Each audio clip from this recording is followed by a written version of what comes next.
আসসালামু আলাইকুম। সবাইকে আমার পেজে স্বাগতম। কেমন আছেন সবাই? দেখতে দেখতে নভেম্বর শেষ হয়ে এলো প্রায়। অবশ্য বছরটি শেষ হয়ে যাচ্ছে। শীত বাড়ছে ধীরে ধীরে। শীতের সাথে পাল্লা দিয়ে বাড়ছে বার্ন।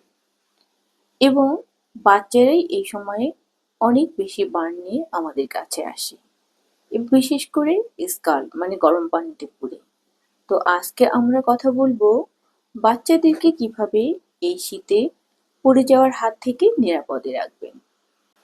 শীতে গরম পানি ব্যবহারের পরিমাণ বেড়ে যায়। ঠান্ডার হাত থেকে বাঁচতে অনেকেই গরম পানি খান। সেই পানিটি রাখা হয় ফ্লাস্কে। আবার গোসলের জন্য প্রায় সবাই গরম পানি ব্যবহার করে এবং এই পানিটি রান্নাঘর থেকে বাথরুমে নিয়ে যেতেই যত ঘটে তত দুর্ঘটনা। যাদের বাড়িতে গিজার আছে সেখানে দুর্ঘটনার হার তুলনামূলকভাবে কম। তবে দেখা যায় একদম ছোট বাচ্চাকে পানির তাপমাত্রা পরীক্ষা না করেই টাবে কিংবা বোলে ছেড়ে দেওয়া হয়। ফলে ঘটে যায় দুর্ঘটনা। বেশিরভাগ বাড়িতে দেখা যায় গোসলের গরম পানি রান্নাঘর থেকে বাথরুমে পাতিলে করে নিয়ে যাওয়া হয় একটি কাপড় দিয়ে ধরে। দুর্ঘটনাবশত হাত ফসকে পানির পাতিলটি পড়ে যায়, অথবা বাড়িতে যদি কোনো ছোট বাচ্চা থাকে সে দৌড়ে এসে পাতিলে ধাক্কা খায়। ফলাফল পুরো গরম পানিটাই পড়ে বাচ্চাটির উপরে। এর বাইরে অ্যাজ ইউজুয়াল যে বার্নগুলি হয় সেগুলি তো আছেই। যেমন রান্নাঘরে আগুন নিয়ে খেলতে গিয়ে পুড়ে যায়, অথবা বাড়ির সকলের অসাবধানে হাঁটি পা পা করে রান্নাঘরে গিয়ে চুলার উপরে রাখা ফুটন্ত ভাত কিংবা ডাল কিংবা তরকারির পাতিল নিজের গায়ের উপরে ফেলে দেয়। এমনকি আমরা অনেক বাচ্চা পেয়েছি যে এত ছোট যে নিজেই গরম ডালের পাতিলে পড়ে গিয়েছিল। এছাড়া অনেক সময় দেখা যায় যে মা হয়তো বাচ্চার জন্য দুধ বানাবেন, গরম পানি করে এনে ফ্লাস্কে ঢালবেন।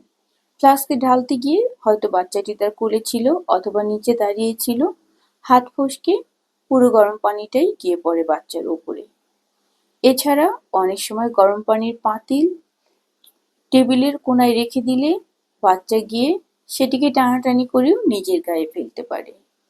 এর বাইরে বড়রা যদি ছোট বাচ্চাকে কোলে নিয়ে চা কফি পান করতে যান, সেটিও হাত ফসকে বাচ্চার উপরে পড়ে স্কাল্ড হতে পারে।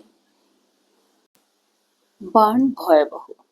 বার্নের কারণে একটি বাচ্চাকে প্রায় পুরোটা জীবন সাফার করতে হয়। স্কাল বার্ন যদিও খুব দ্রুতই হিল হয়ে যায় কোনো রকম অপারেশন ছাড়া, কিন্তু দেখা যায় অনেক ক্ষেত্রেই নানা কারণে ইনফেকশন হয়ে যায়, যার কারণে বার্ন ডিপ বার্ন হয়ে যায়। এবং এই বাচ্চাগুলিকে আমরা যত ভালোভাবে ম্যানেজ করি না কেন, পরবর্তীতে নানা ধরনের কন্ট্রাকচার নিয়ে ফেরত আসে। কিন্তু বার্ন প্রতিরোধযোগ্য। প্রয়োজন বাড়তি সতর্কতা, কঠোরভাবে কিছু নিয়মকানুন মেনে চলা এবং বাবা মা সহ পরিবারের অন্যান্য সদস্যদের সচেতন হওয়া কিভাবে বাচ্চাকে বার্নের হাত থেকে নিরাপদে রাখবে। গরম পানি এবং বাচ্চা এই দুটোকে আলাদা করে রাখতে হবে। বাচ্চাকে কোলে নিয়ে রান্না করা যতদূর সম্ভব কম করতে হবে। সবার আগোচরে বাচ্চা যেন রান্নাঘরে ঢুকে না যায় সেদিকে খেয়াল রাখতে হবে এবং বাচ্চার দিকে এই শীতে একটু এক্সট্রা যত্ন নিতে হবে। বাচ্চা যেন রান্নাঘরে ঢুকে খাবারের পাতিল কিংবা ডালের পাতিল কিংবা চুলার ওপরে রাখা ফুটন্ত কোনো তরকারির পাতিল ধরে টানাটানি করতে না পারে সেদিকে লক্ষ্য রাখতে হবে। গোসলের ক্ষেত্রে যদি গিজার ব্যবহার করা হয়, একদম ছোট বাচ্চাকে সেই পানিতে ছাড়ার আগে অবশ্যই আঙ্গুল দিয়ে পানির টেম্পারেচার চেক করে নিতে হবে। আর সবচেয়ে বড় যেটা সেটা হলো কোনোভাবেই রান্নাঘর থেকে গরম পানি পাতিলে করে বাথরুম পর্যন্ত নিয়ে যাওয়া যাবে না। অবশ্যই পানিকে একটি বালতিতে ঢেলে তারপরে নিয়ে যেতে হবে এবং গরম কোনো কিছু ট্রান্সফার করার আগে অবশ্যই দেখতে হবে বাড়ির বাচ্চাটি কোথায় আছে, সে আবার দৌড়ে যেন সামনে না পড়ে যায়। এছাড়াও চা কফি খাওয়ার আগে একটু সতর্ক হতে হবে।